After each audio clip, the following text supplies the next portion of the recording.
Buenas tardes, estimados televidentes de Canal 5, Noticias.rojo. Es un placer estar con ustedes nuevamente. Primeramente, deseándoles que hayan pasado una feliz celebración, tanto de Navidad como de Año Nuevo. Deseándoles que la luz del Niño Dios esté siempre en sus corazones y deseándoles también un próspero y específicamente un año de mucha salud, paz y prosperidad. El tema que voy a tocar ahora es un tema muy importante, ya que muchas personas se han acercado a la clínica a preguntar en qué consiste lo que es una psicoterapia. Entonces, les voy a explicar brevemente lo que es una psicoterapia, lo que es una visita al psicólogo, lo que son los objetivos de la persona profesional, psicóloga, en este caso, mi persona, y también los objetivos de la psicoterapia y en qué consiste. Me voy a basar en un tema que tomé del artículo de Psicología y Menta. Es una página que pueden encontrar en internet. Ahí explica que hay 6 etapas de la psicoterapia, las que nosotros ponemos en práctica. Primeramente vamos a preguntarnos qué es la psicoterapia. La psicoterapia es un proceso que, debido a la necesidad de adaptarse a las características personales de cada paciente, porque cada persona que llega a consultar a clínica es único e irrepetible. No va a ser el mismo tratamiento para una persona y para otra persona. No, puede ser la misma base, pero va a ser diferente conforme a los rasgos de la persona. Rasgos quiere decir su forma de ser, su personalidad, y al estado en que se encuentra a lo largo de la intervención. Hay diferentes partes que están formadas secuencialmente, cada una con su forma de ser y con sus ritmos. Muy bien. Hay que tener en cuenta que existen varios tipos de terapias. Así, por ejemplo, cuando hay una enfermedad que usted tenga, digamos catarro, pues la persona puede tomar diferentes tipos de medicamentos. La que le haga efectividad, eso es la que va a comprar. Igualmente, aquí en psicoterapia hay diferentes terapias para un tipo de trastorno. También la terapia presenta ciertas variaciones y características particulares. Las opciones orientadas hacia un paciente son diferentes que las sesiones orientadas a un grupo. Por eso se dice que hay terapia individual y terapia grupal. Esto se llama terapia individual cuando es solo una persona la que está en clínica, y grupal pues cuando hay de 2 más en adelante.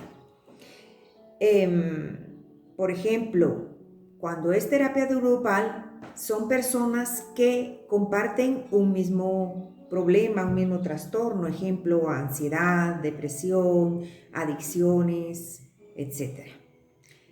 Bueno, llega la persona, la primera fase es la evaluación del caso.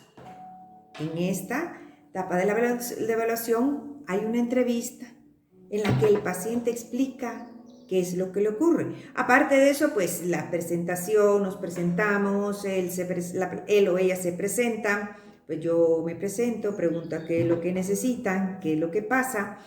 El paciente explica lo que le está ocurriendo. Entonces empezamos luego a formulación de preguntas. Esta primera etapa se llama evaluación del caso. Es en la que el terapeuta empieza a captar, a recabar datos acerca del problema que tiene la persona. Se le explica también lo que es la relación terapéutica. Hay otra, por ejemplo, en mi caso, tengo yo un consentimiento informado en que se le da al paciente de cómo va a hacer el proceso. Luego también en esa misma etapa hay pruebas psicológicas, son test que la persona tiene que llenar, por ejemplo, preguntas: ¿se ha sentido usted triste de estos 15 días para atrás? ¿Ha tenido algún problema que está pensándolo y pensándolo que le crea ansiedad? ¿Ha tenido, ejemplo, alucinaciones, que son cosas que solamente usted ve y que los demás no, o cosas que usted solo usted oye y que los demás no, o cuando usted ve televisión piensa que solamente a usted se están refiriendo? Entonces hay muchas preguntas y test que se les hacen, se le formulan al paciente. También hay pruebas de evaluación cognitiva para ver cómo está su pensamiento. Por ejemplo, está el mini mental, que se le hace a los pacientes que uno piensa que tienen un deterioro cognitivo. Bueno, luego también puede darse el caso que también se aconseje la realización de pruebas de tipo neurológico si existen indicios de problemas médicos, que son pues referir a las personas, a los otros profesionales que son de apoyo al psicólogo. En este caso seríamos nosotros los psicólogos de apoyo a estos profesionales que son los neurólogos o los psiquiatras que tratan la enfermedad mental. El psicóloga trata lo que es el trastorno mental, que es de origen pensamientos, emociones, el proceso cognitivo, volitivo. Eso es lo que trata la psicología. Así, la principal meta de esta fase es recabar la información suficiente con la que empezar a perfilar, a reunir, a armar un rompecabezas acerca de qué es lo que le pasa a la persona que consulta. Conocer sus características personales, conocer también su entorno, cómo se desempeña en el trabajo, cómo se desempeña a nivel social, si tiene algún problema en sus relaciones sociales, ¿verdad? O de trabajo, laborales, académicas. Eso se llama su área de funcionamiento. Es decir, también su modo de vida y los ambientes a que se suele exponer. Todo esto es fundamental para poder seguir trabajando. Luego empezamos con la segunda etapa, que es la generación de hipótesis. Se descartan posibles causas que le ocurren al paciente, ¿verdad? Y se establecen las posibles explicaciones acerca del problema a tratar y lo que se puede hacer.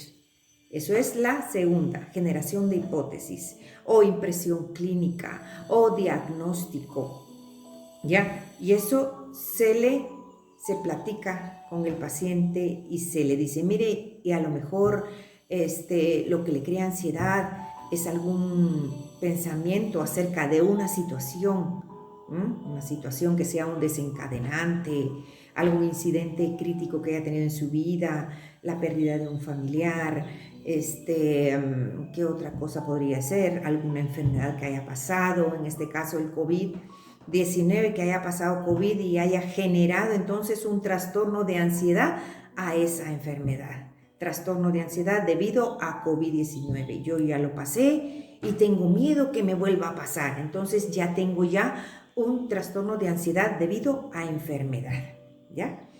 Bien, luego se consulta entre ambos, el psicólogo y el paciente, pues van descubriendo cuál es la causa que genera ese problema.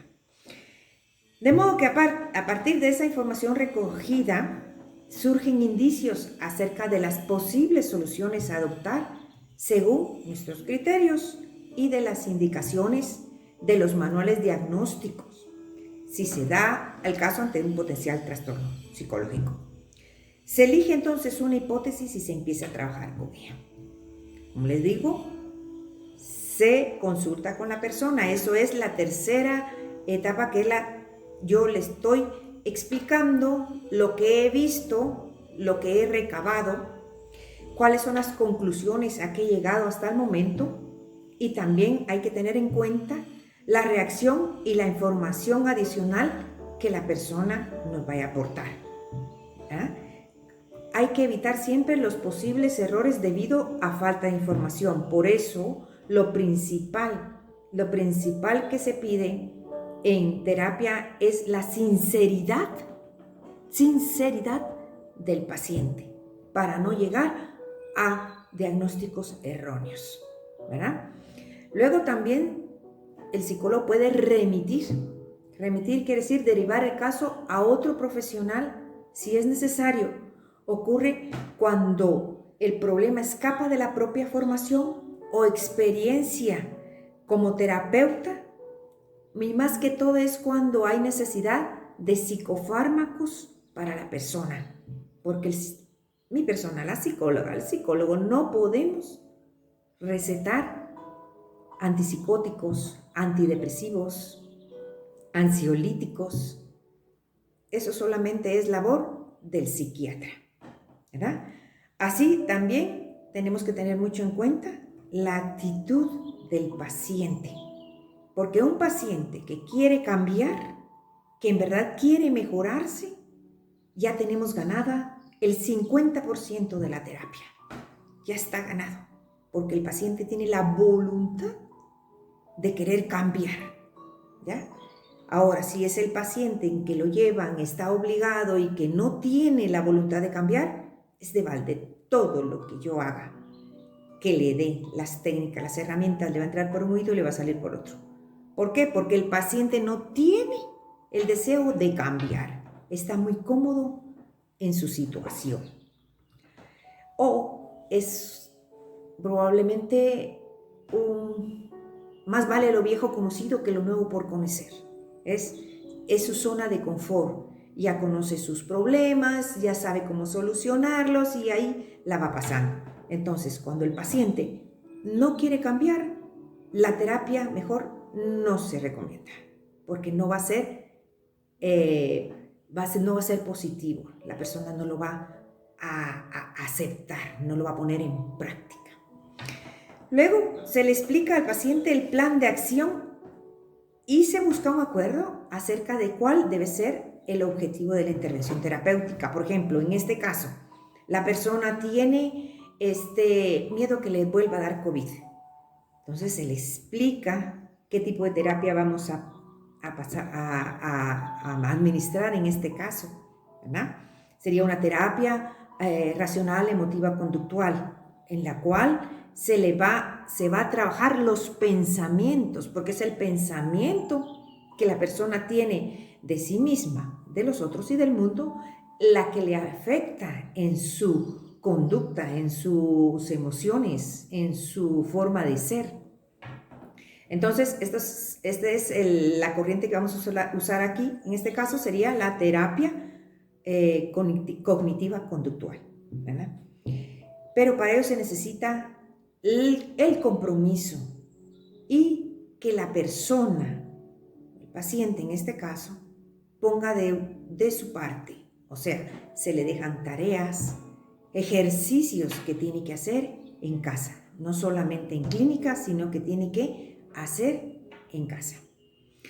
Bueno, eso es el tratamiento, la fase fundamental del proceso terapéutico, ya que se trata de un entrenamiento psicológico en que la persona va asistiendo a las sesiones de manera periódica y va alcanzando objetivos entre sesión y sesión, siempre a partir de lo aprendido de las reuniones con el profesional y siguiendo las indicaciones, haciendo las tareas en casa, poniendo en práctica las herramientas y técnicas cognitivas, conductuales o emocionales que se le comparten al paciente para que puedas ponerlas en práctica.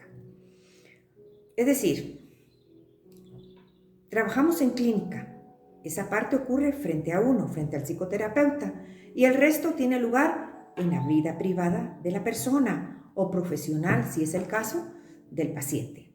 Cada vez se opta por alcanzar los objetivos más ambiciosos. En este caso, digamos, ejemplo, la persona tiene miedo a volver a contraer el COVID. y tiene una conducta evitativa o una conducta de miedo solo escuchando lo que es el COVID. Entonces, nuestros objetivos, ¿qué es? Que ya no sientan miedo, lógicamente, ¿verdad?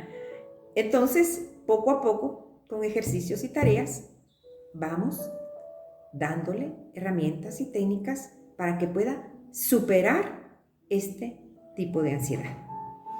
Muy bien. Y luego, el objetivo, mejor explicado de lo anterior que les acabo de decir, es que la persona interiorice recursos de gestión de las emociones, los pensamientos y sus patrones de comportamiento al interactuar con los demás y con lo que lo rodea en general, y acerca de la situación temida, en este caso, el COVID-19. Por otro lado, si en algún momento se da un cambio significativo en la información que el paciente expresa o revela de sí mismo, y esto pone en duda la idoneidad de la forma de intervención que está siguiendo, entonces, o sea, que de un problema puede surgir otro que haya estado enmascarado, que haya estado detrás. Entonces se soluciona lo primero, pero después, ¡pum!, puede resultar otro. O sea que de digo en clínicas, de un método ABC, de un ABC sale otro ABC. Y así es una cadenita hasta llegar al origen de cuál es el que le está causando sufrimiento a la persona. Después está la quinta etapa, que es el seguimiento. Ya cuando la persona ha pasado la etapa del tratamiento, que es la principal, lo ha superado, entonces llegamos a la quinta etapa, que es el seguimiento. Vamos haciendo un seguimiento de los procesos, de las dificultades, del estado emocional del paciente y de sus posibles quejas o dudas, porque es un proceso.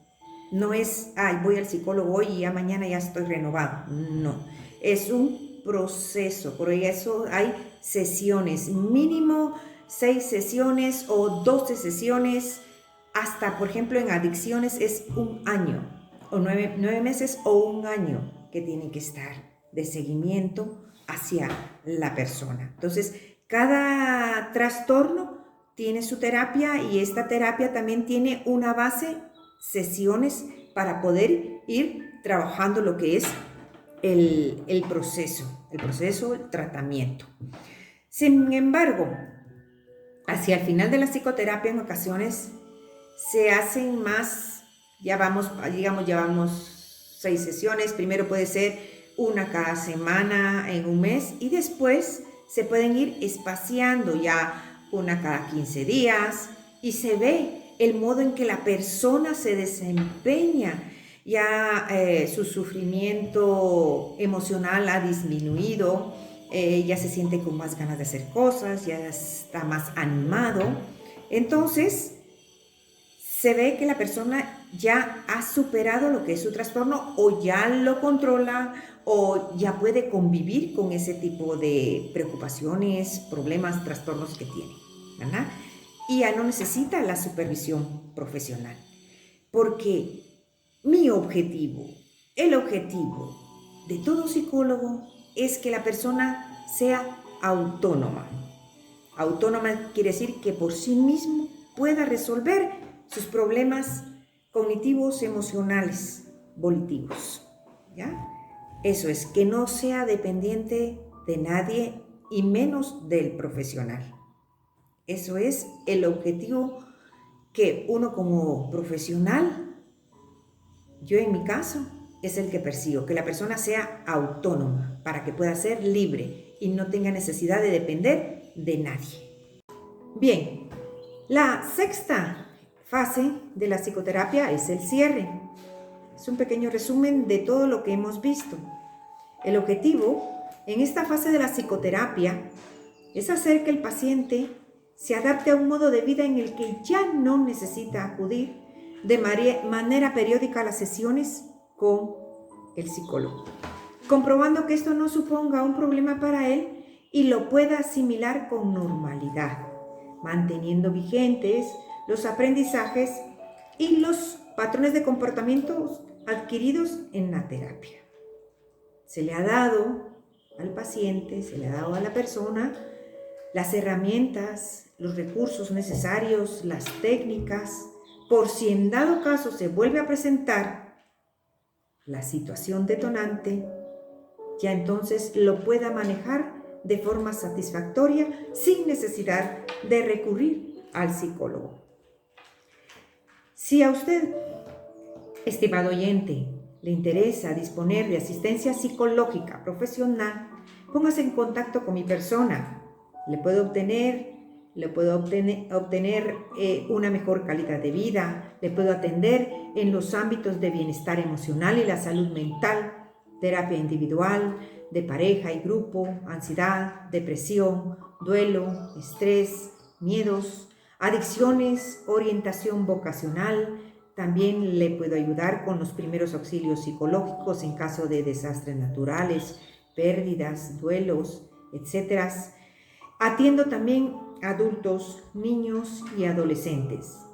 Este es un pequeño spot publicitario. Bueno, pueden localizarme en el local 35 en Centro Comercial Internacional Coatepeque o al número de WhatsApp 520-20-140. Llame antes para poder agendarle su cita. También llevo a cabo otras actividades relacionadas con la psicología como talleres, cursos, charlas de ambiente laboral, ejemplo, para profesionales, público en general, para colegios, para tratar temas como la autoestima. También doy estimulación cognitiva para adulto mayor a domicilio.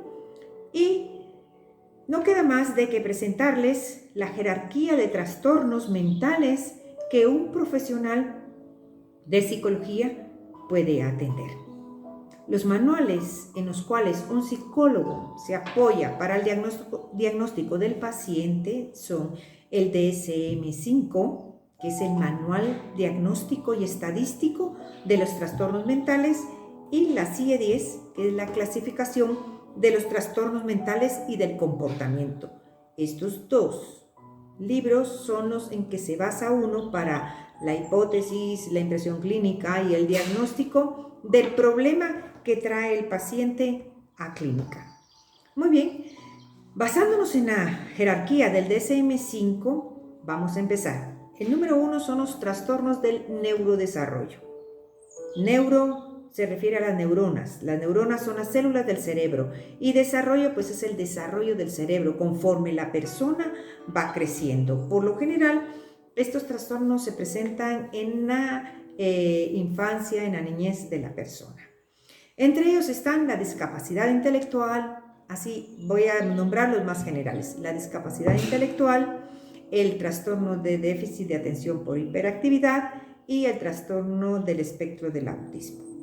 Luego está número 2, el espectro de la esquizofrenia y otros trastornos psicóticos. Estos ya son enfermedades mentales, ¿verdad? En el cual es la más conocida, pues es la esquizofrenia, en la que la persona tiene desorganización en el comportamiento, en la forma de pensar, en la desorganización del lenguaje. También la persona tiene síntomas como alucinaciones. ¿Qué son alucinaciones? Pueden ser auditivas, visuales, táctiles. La visual, que la persona ve cosas que los demás no vemos. O auditivas, que escucha cosas que los demás no ven, o piensa cuando ve la televisión, que se refieren solo a la persona. Luego está el número 3, trastorno bipolar y trastornos relacionados. La persona en el curso de su vida ha tenido episodios de mucha energía, de mucha irritabilidad, que no duerme, tiene ideas delirantes, ideas de grandeza, o tiene también episodios depresivos, de mucha tristeza. Luego está el número 4, que son los trastornos depresivos. Ahí los trastornos depresivos son todas las escalas de la depresión. Está la depresión mayor, y pues la depresión es un estado de máxima tristeza en que la persona pues ya no tiene interés por hacer nada, ya no se concentra, hasta en el caso más grave es cuando la persona tiene ya ideas suicidas. Luego está la distimia. La distimia es una forma de tristeza más leve, pero que está siempre perenne. La persona es más melancólica, no no tiene ganas de hacer nada. Por lo general, para diagnosticar la distimia tienen que pasar 2 años. Y luego está el 5, que son los trastornos de ansiedad. Los trastornos de ansiedad, pues trastorno de ansiedad generalizada, las fobias, el trastorno de los niños de apego o por separación y trastorno de ansiedad por enfermedad, que es lo que más se está viendo ahora, que es cuando una persona ha tenido el COVID, como lo mencioné anteriormente, y luego pues tiene miedo a volver a contraer la enfermedad. Luego están los trastornos, dentro del trastorno de ansiedad, los más importantes también son los trastornos de fobias, las fobias específicas. Específica quiere decir que hay tipos de fobia. La fobia, miedo a un animal, fobia animal, de origen animal. Tengo miedo a las arañas, tengo miedo a las culebras. Fobia situacional, tengo miedo a subir en un elevador, tengo miedo a las alturas, tengo miedo a volar en un avión, a subirme en un avión porque tengo miedo a las alturas. Bien, ese es el tipo de fobias que también están dentro de los trastornos de ansiedad. Luego están los trastornos obsesivo-compulsivos y trastornos relacionados. El famoso TOC, hay una película muy bonita que se llama TOC, en la que la persona tiene obsesiones y compulsiones. Obsesiones es que la persona está tranquila y de repente, ¡pum!, un pensamiento sin quererlo, es intrusivo y es un pensamiento de hacerle daño a alguien o hacerse daño a sí mismo. Entonces tiene que hacer ciertas conductas para poder eliminar ese tipo de pensamiento. Ese es el TOC. Y luego, pues, los trastornos relacionados son el trastorno de escoriación, en que la persona, digamos, tiene una pequeña manchita y empieza a tocarse y se está haciendo un gran daño. O la tricotilomanía, que la persona empieza a jalarse el pelo y se empieza a quitar el pelo y hasta que se hace un agujero porque ya no tiene nada de pelo y se sigue quitando el pelo de esa manera. Luego están los trastornos relacionados con los traumas y factores de estrés. Este trastorno por lo general lo padecen las personas en la que ha estado en riesgo su vida. Las personas que han estado en las guerras, las personas que han sido víctimas de un asalto, un desastre natural, o han sido testigos del asesinato de una persona, etc. Entonces tienen muchos síntomas de ansiedad fisiológicos, no pueden dormir porque la escena se les está repitiendo en su cerebro a cada momento. Si dura un mes, entonces es un trastorno de estrés agudo, porque es crisis de nervios que tenemos. Más sin embargo, si dura más de un mes, entonces ya es un trastorno de estrés postraumático, ¿verdad? Este trastorno de estrés postraumático puede ser seguido del estrés agudo del mes, o puede ser que de repente la persona se queda tranquila y dentro de 2-3 años vuelve otra vez a sentir los mismos síntomas, o sea que es de inicio retardado, ¿eh? Luego están los trastornos disociativos. Es cuando la persona, por ejemplo, se lastima o tiene un accidente y empieza a caminar y dice, bueno, ¿y quién soy? No se acuerda de quién es, dónde vive. Eso se llama amnesia disociativa. Luego están los trastornos dentro del trastorno disociativos también hay una película que se llama Fragmentado, me parece, la trama es sobre una persona que tiene diferentes personalidades en sí misma, o sea, también ese es un trastorno disociativo. Luego están los trastornos de síntomas somáticos y trastornos relacionados, en que la persona, los síntomas, digamos, me duele la cabeza, me duele la rodilla o algo, le presta demasiada atención a esos síntomas y los dimensiona, los agranda, ¿ya? O por enfermedad, escucha en el bus ¿verdad? Y escucha que una persona dice, fíjate que yo tengo esto, y dice, yo también lo tengo porque yo he tenido ese síntoma. Esa es la famosa hipocondría, que es el trastorno de ansiedad por enfermedad. Bien, luego vienen los trastornos de la conducta alimentaria y la ingesta de alimentos. Los más famosos son la anorexia nerviosa y la bulimia nerviosa. En la anorexia, la persona tiene un miedo a engordar, tanto que tiene que medir todos los alimentos y deja de comer. Y la persona se ve en el espejo y aunque esté sumamente delgada, la persona se ve que está gorda. Según la percepción de ella, está alterada.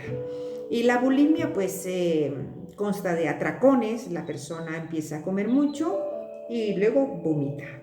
También eso es la bulimia nerviosa.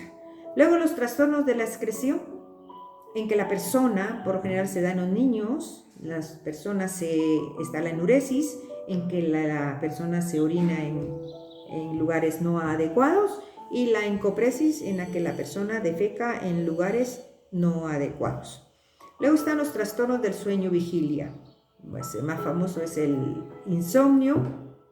La persona no puede conciliar el sueño, y si la persona concilia el sueño bien, pero a las 3 o 4 de la mañana ya está despierto.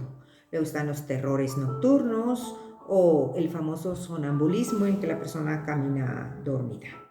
Luego están las disfunciones sexuales. Pues las disfunciones sexuales está en que la persona no puede tener relaciones sexuales, o en la que la persona llega a la culminación del acto sexual rápidamente, la eyaculación precoz, etc.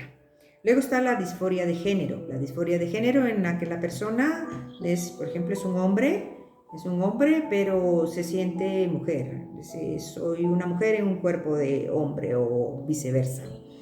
Luego están los trastornos disruptivos del control de los impulsos y la conducta. En estos están, pues, el trastorno explosivo intermitente, que la persona explota en ira, es su manera de solucionar un problema. El manejo de la ira no lo puede controlar. También está el trastorno de la cleptomanía, sobre la cual se han hecho algunas películas, en que la persona, digamos, ejemplo, yo tengo muchas bolsas en la casa, voy a una tienda y veo una bolsa preciosa, aunque lleve el dinero para pagarlo, no, yo no lo pago. Yo lo que hago es que agarro la bolsa, la escondo y la saco. Eso es robar, ¿verdad? Robar por impulso, no porque sea por necesidad. Bueno, y también está la piromanía, que es el inicio de incendios. Luego están los trastornos relacionados con sustancias y trastornos adictivos. Pues su nombre lo dice, las sustancias legales, el alcohol, el tabaco, y las ilegales, que son pues las drogas, la marihuana, la cocaína, el crack, la morfina, el opio, y también dentro de estos entran otros que no tienen nada que ver con sustancias, que son, por ejemplo, el juego patológico. Voy al casino, es que hoy la voy a ganar, tengo que jugar compulsivamente, aunque no tenga dinero, tengo que estar jugando. O el famoso ahora por estos tiempos, que es la adicción al celular.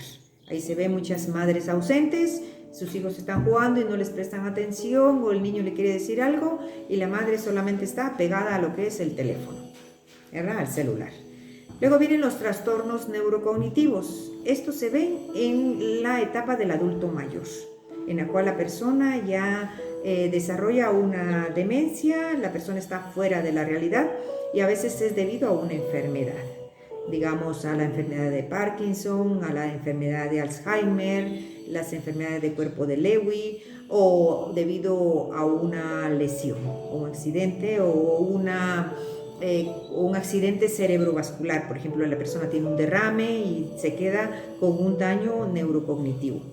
Luego vienen los trastornos de la personalidad, la forma de ser de la persona, que está muy dimensionado, ¿ya?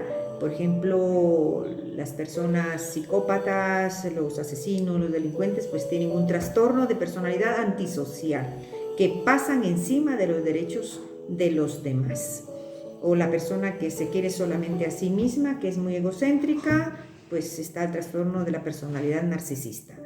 O la persona que desconfía de todos, que siente que lo están persiguiendo, pues tiene un trastorno de personalidad paranoide. O la persona que es muy rígida, que todo tiene que ser completamente bien ordenado, tiene que ser meticuloso, todo tiene que estar muy limpio, no se permite un error. Ese es el trastorno obsesivo compulsivo de la personalidad, etc.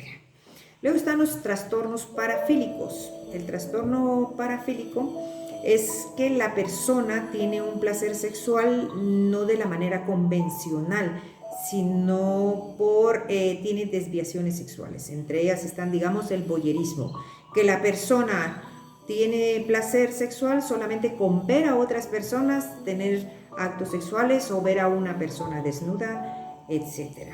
Y dentro de ellos está, desgraciadamente, también lo que es la pedofilia. La pedofilia en que una persona adulta tiene relaciones sexuales o tiene deseo sexual hacia una persona, un prepúber, un niño o una persona pequeña de edad, un niño de 8, 6, 5 años. Entonces esa persona tiene la pedofilia, que eso ya es una enfermedad. Y esto está castigado por la ley, porque no es correcto. Luego están los trastornos mentales. Por ejemplo, trastorno mental debido a otra... Muy bien, hablamos entonces de la jerarquía número 20, en que están los trastornos mentales. Otro ejemplo, el trastorno mental debido a otra afección médica. Y luego hay otra jerarquía en la cual hay problemas que pueden ser objetos de atención clínica. Por ejemplo, problemas de relación entre padres e hijos, abuso físico, maltrato infantil y negligencia, problemas familiares, etc. Si usted se siente identificado con algunos de los problemas descritos, busque ayuda profesional. El ir con el psicólogo, el ir con la psicóloga, es parte de la salud en general. Es la salud mental la que rige el funcionamiento o desempeño de una persona en lo social, laboral y demás áreas de su vida, la que rige el funcionamiento de la persona en su totalidad. Nuevamente, gracias a todos los televidentes que me escuchan. Les agradezco la atención prestada a su programa de psicología y salud mental. Entiende tu mente. Feliz noche, Dios los bendiga y hasta luego.